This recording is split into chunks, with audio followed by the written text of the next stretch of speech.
112, here we go.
Thank you for coming.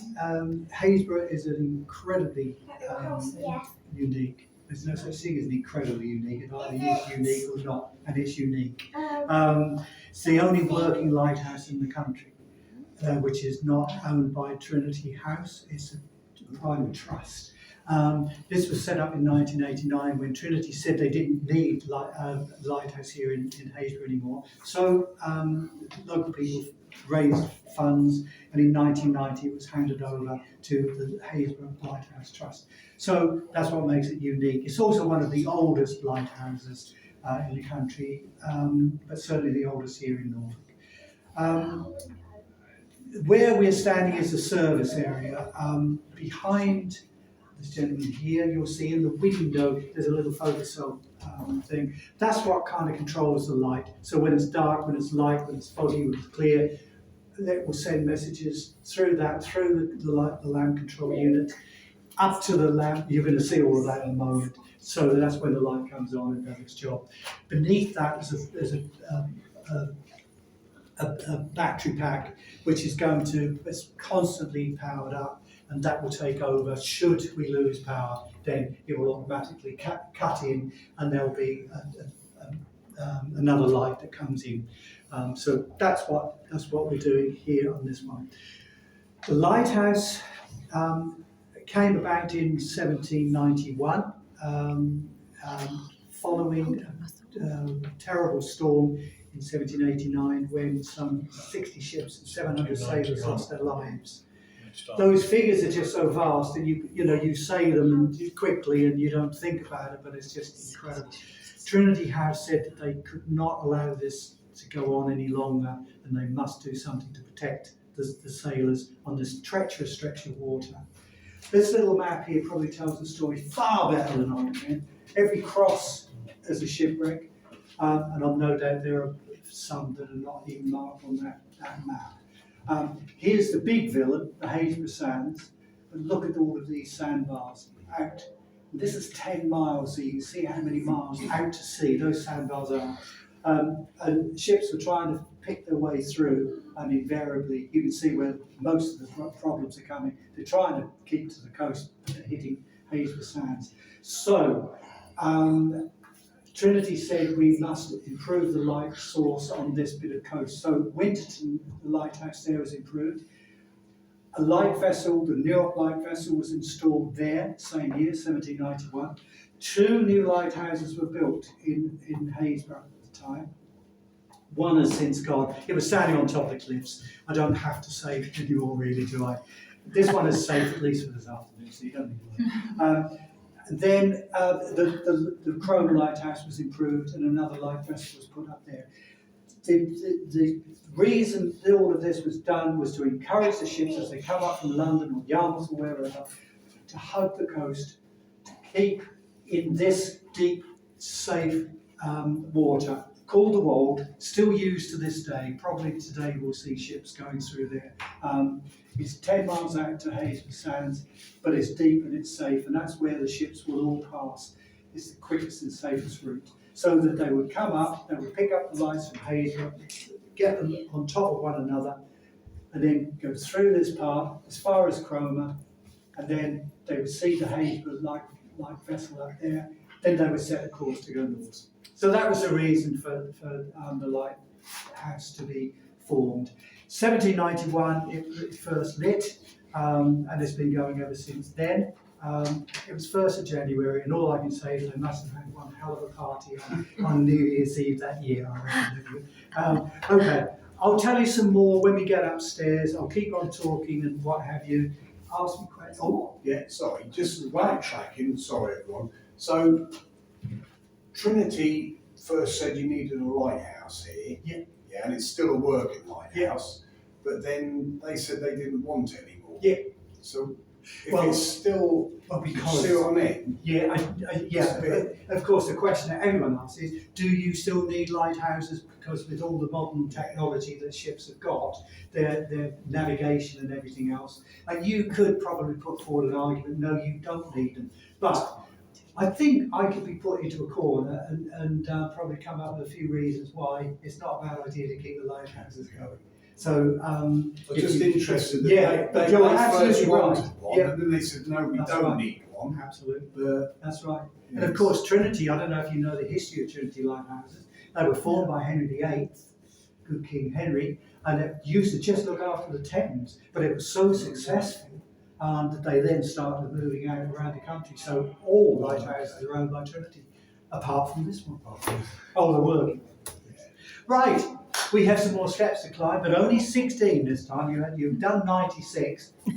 Just so you've got your questions in there. I'm trying to get all the answers in for you. So we've got another 16 to go up, but I know one young lady will be up in about 2 seconds. I would encourage you to come down backwards when we do eventually come down, because it's kind of safe to come down that way. But otherwise, would you like to lead away, ma'am? There you go. And then if you just sort of move round, so we get everybody up there, and I'll close that gate, then you can move through. We don't want any accidents. This is the last day we're open this season. That is steep, isn't it? That is very steep.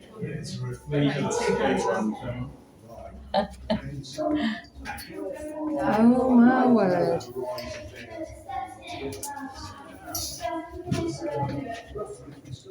Yeah.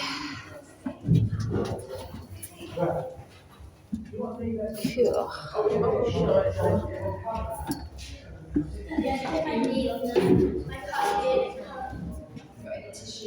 Oh wow. Oh wow.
So we're standing 85 feet up, well actually, we're standing at the top of the tower, which is 85 feet up, but really we're 136 feet up. Because we've got the help of the cliffs to give us a bit more height.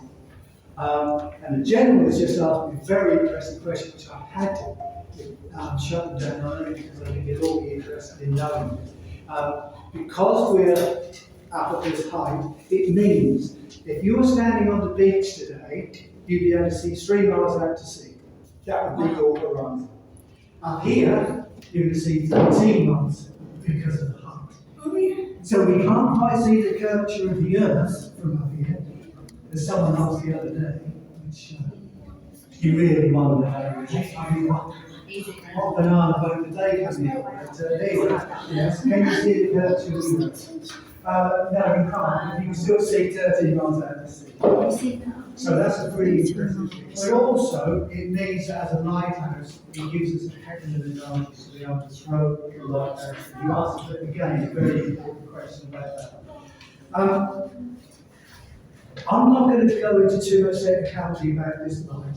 I ought to, but I'm not. For two reasons. One, I don't know.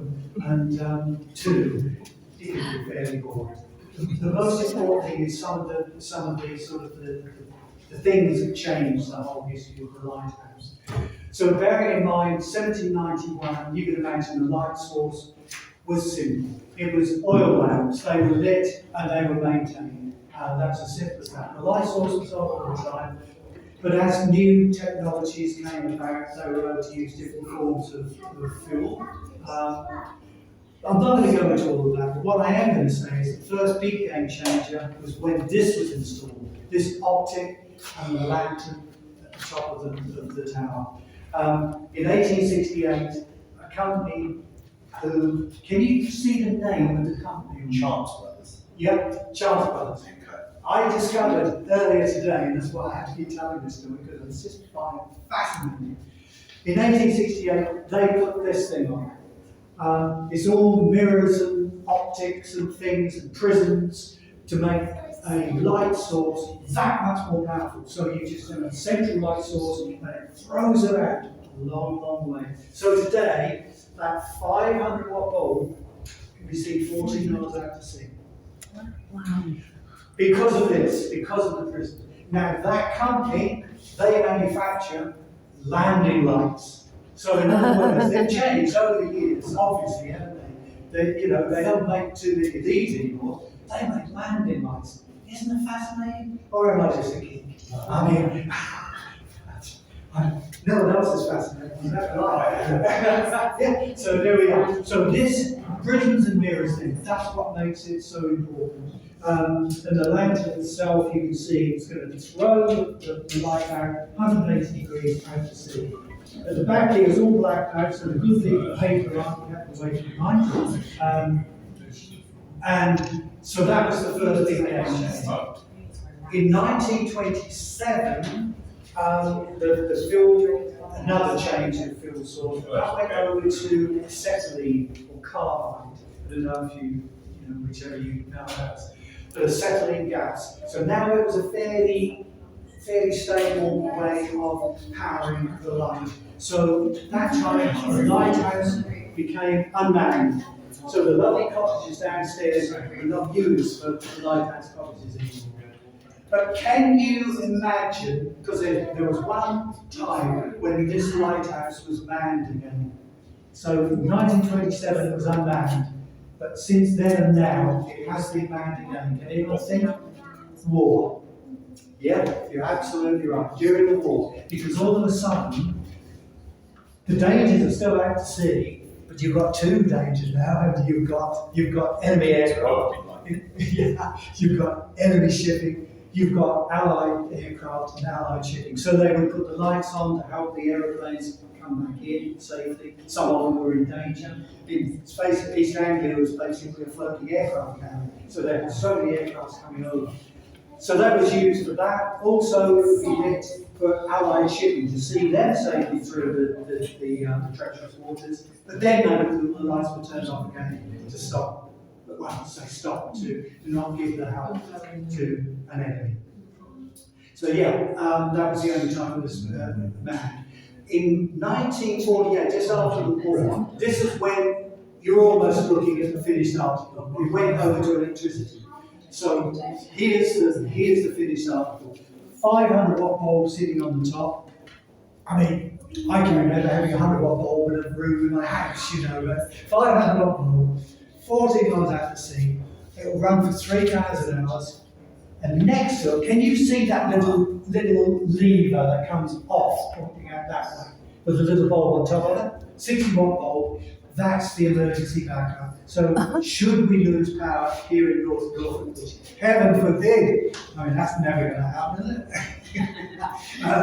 But should we lose power, it will automatically swing in and that will give a light source. Obviously it's not going to go as far as I can't tell exactly how far, but nonetheless it's going to be a working light source. And that will run for 3 days without being recharged. So it's given us a chance. The other thing about the Happisburgh Lighthouse, which is different from many others, often is the optic that swings round to give the flashing effect. You've all seen the lighthouses flashing. You may have seen the Happisburgh Lighthouse flashing if you were here at night. This one is static. It's actually a mechanical reaction, mechanical thing that makes the light come on and go off. And every lighthouse has what is called a characteristic. You found out, I did the characteristic. Every lighthouse has got its own characteristic. This one, it flashes 3 times in 6 seconds, so every 2 seconds, and then there's an eclipse for 24 seconds. So that's the characteristic of the Happisburgh Lighthouse. Chroma is every 5 seconds. Every lighthouse is different. And the ship's captain, they've got a book with all the details of the lighthouses all the way around the country, so they will know where they are. So if they're on the run, we're all right. They can look at the light and say, oh no, we're in Happisburgh. So there you go. So every lighthouse has its own characteristics and ships know. The other interesting thing about the Happisburgh Lighthouse is the red and white banding. How many? You're going to ask me. How many red and white bands have you got? And are they red bands or are they white bands?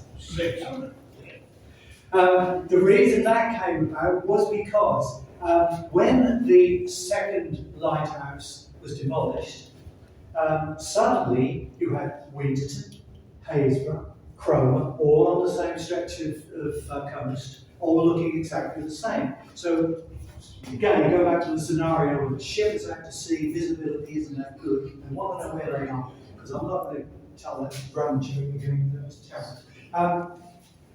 They can look to shore and see where they are, because Winterton was painted red, this was painted red and white, and Cromer white. So now you've got visual aid as well as at night, you've got lights giving you aid. So it's all about communication, all about navigation. Do I need to say more about, do we need to keep our lighthouses going? I think I've already answered the question, no. I think we must keep our lighthouses going. They're not only an interesting part of our history, but they do a good job. All right. Happisburgh Sound said, so we cannot see that today, but if you, on the horizon, unfortunately, I'm pointing to nothing, but that's where you would see Happisburgh Sound. You can sometimes see the waves breaking over. If you look, There's a white thing out there, out to sea, can you see there's one of the rigs? Can you see that rig out there? 14 miles out that rig. No, it's not. It's a ship. I don't think we can see it. Earlier on, we can see it. It's sort of out this way. But there's a rig out there, 14 miles. That's the. Emma can see it. Can you see it? Yeah. It's now being decommissioned. That's 40 miles, so it just shows you what the advantage of the height of the horizon is. And a few weeks ago, I was up here, and there was a gentleman who said he used to work on that rig, and he said that's the worst job he's ever done, because he used to stand in the evening on the deck, looking to land, and he saw Happisburgh Lighthouse, he saw Happisburgh Church. Guess where his home was? Happisburgh. And he just could not wait to finish that job. But that Tell boy coming by saying which way to come. Yeah, you got it. Yeah, so fascinating, absolutely fascinating. That's what the coast is, isn't it? You can see all the way around the lighthouse, you've got these little latch things that will open. Obviously, you needed the air when they were burning things, but also when it's incredibly hot in here, so you just need to get some air in. Haven't told you about the on the roof. There's your compass attached to a weather vane. Sitting on there. Weather vane. So that will tell you which way the wind is blowing from inside this house. So they don't have to go outside and see which way the wind is blowing. And over maintenance hatch. That's what this is. And can you see that funny handle on the side? You got that? Well done. Have you got that? Maintenance hatch. So that no one is allowed to go out there apart from obviously for maintenance purposes, or sometimes when we have visiting dignitaries. And indeed we do have a visiting dignity because in 1990 when we became a private trust, we got royal patronage. Oh yes, we did. Not just any old patronage, we got royal patronage. And the Queen Mother became our patron. And she was noted for a few years, and then she handed that over to Princess Anne. And Princess Anne is a real lighthouse geek. She loves lighthouses. The story goes that Duke of Edinburgh took her up to the first lighthouse when she was 3 years old in Scotland, and she's been hooked, excuse the pun, ever since. Loves lighthouses. So in 2010 she became the patron of Happisburgh Lighthouse. She visited then, and she visited again last year. So she would be one of the few people who would be allowed as a visitor to go outside. Otherwise it's obviously a big no-no. 5 minutes. Any other questions? Because that bell there, that tells me I'm broken-hearted. I'm not gonna lie to you, I'm broken-hearted. That means I'm gonna have to kick you out of the you're the best group I've had all day. So it's not, I know it's We need to find that yes. Yeah. Look at that. So the central light source is made to, is made that. That's why it is so effective. And can you imagine clean all of these and the gentleman downstairs on the door? Thank you very much. No, very interesting question. Always good. My little one. Yeah, good. Eva. That's the best. All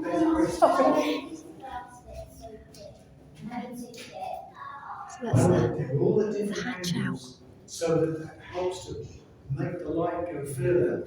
Sort of like around the church tower now. Nah, that won't be. Yeah, That's far more interesting. well, thank you. All right, are we ready? Yeah. Let's go. Let's go all the way down. Have you seen the shooting? Yeah. And I have it already. Well, would you stand out there or not? Oh, my God. Sorry, just one quick one. Shut up! Just an average rule of thumb. If you're sitting on the bench, her voice is not just About 3 knots. about 2 to 3 miles. Yeah. And up here. Get ready to catch. And we're happy. Just I 36. still need to I'm find 36. No, we'll just say we weren't sure if there was 3 because of the picture. Lovely, thank you. All right. You go down, go, you alright? Don't do Let's get together. Yeah. Eva, my direction. Thank you. Right, Eva, So backwards. Okay. Backwards. I think you'll feel safer doing that.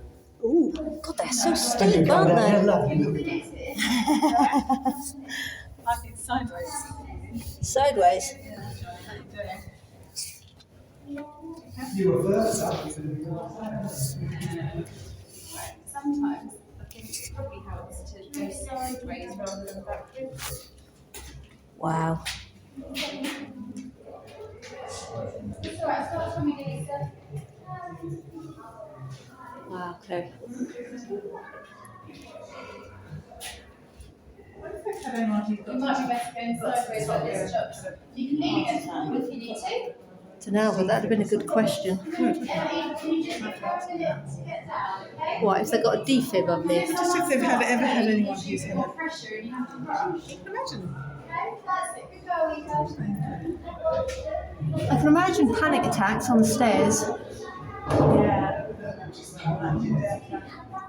Alright, darling. Practice.